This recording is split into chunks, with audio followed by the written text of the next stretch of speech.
No peace! This protest was entitled Hands Up, Walk Out.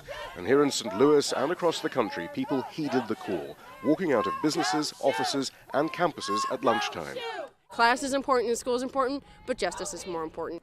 It was the latest coordinated expression of outrage at the killing of unarmed teenager Michael Brown by a police officer in August, and the latest manifestation of the campaign to reform policing in the U.S. It's been clear for some time that this is no longer just about Ferguson. And in Washington, President Obama was keen to show that he's listening.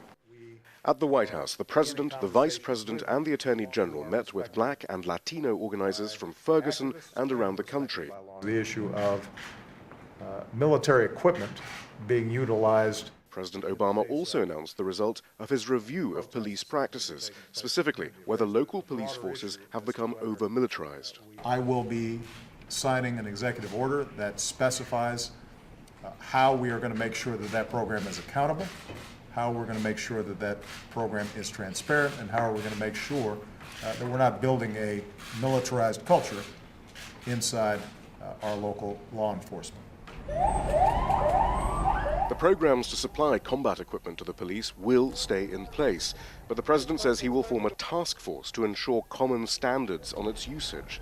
In addition, he says he will ask Congress for $75 million to purchase 50,000 body cameras for police officers.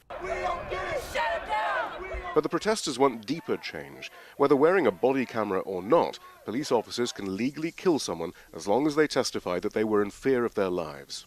We don't want this to be a moment, but a movement. We don't want this to be a one-time thing. We want people to keep their eyes open. We want people to be aware that Black people are being killed every 28 hours by white cops.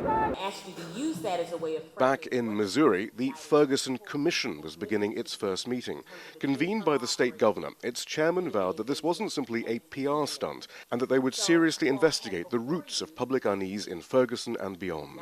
But the commission will have to overcome the suspicions of a local community that currently has little faith in its public officials.